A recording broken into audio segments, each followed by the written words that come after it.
Bon bah déjà c'est foutu, à partir du moment où j'entame, je pars forcément d'un... Il y a une limite physique à respecter, c'est pas... Non, je m'en fous dans l'erreur là, parce que si j'explique, j'ai un trop... Si j'essaye de la parole, de départ, je peux même pas vraiment... C'est quand même dingue que la liberté puisse être...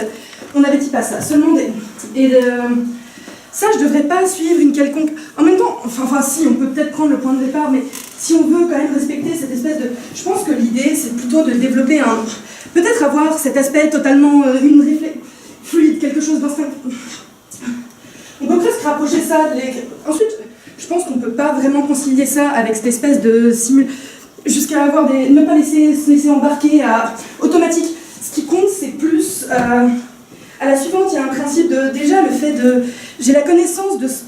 Mais avec la part de départ, il y a... Mais tout ça, c'est déjà des... C'est complètement contre-intuitif d'essayer d'aller transmettre. C'est beaucoup plus difficile, si j'y reviens, sans vraiment le dire, c'est qu'on tourne quand même vraiment beaucoup autour de trucs, d'être dans plusieurs... Ça, c'est déjà pas mal, vu que j'ai pas les... Ensuite, il y a tout ce rapport, le truc, je voudrais vous transmettre. Le truc, c'est que je voudrais... Se présente lui-même comme impossible. L'aspect se présente lui-même comme impossible. Est-ce que la pensée a un développement? D'éviter, c'est super paradoxal, ensuite on se recentre un peu là, mais le passage anarchique d'une... Quoique, je devrais éviter ce truc de retour, quitte à tourner en rond, aussi complexe à suivre. Derrière ça, il y a quand même un aspect de... Parce que la pensée, le principe, c'est quand même pas de... Moi, j'ai un concept, c'est ce respect, une espèce de frénésie, par exemple. Est-ce que c'est ça le truc qu'il y a derrière? Est-ce qu'il y a le bordel?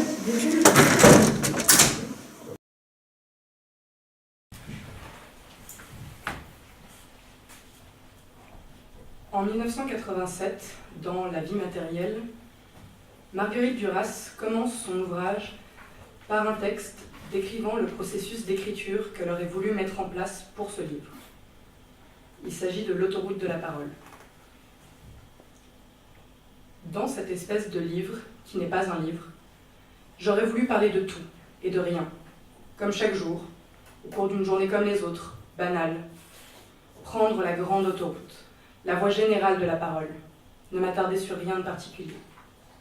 C'est impossible à faire.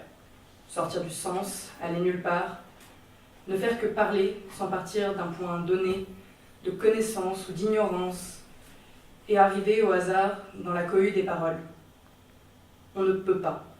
On ne peut pas à la fois savoir et ne pas savoir. Donc, ce livre dont j'aurais voulu qu'il soit comme une autoroute en question, qui aurait dû aller partout en même temps, il restera un livre qui veut aller partout et qui ne va que dans un seul endroit à la fois, et qui reviendra, et qui repartira, encore, comme tout le monde, comme tous les livres. À moins de se taire, mais ça, cela ne s'écrit pas.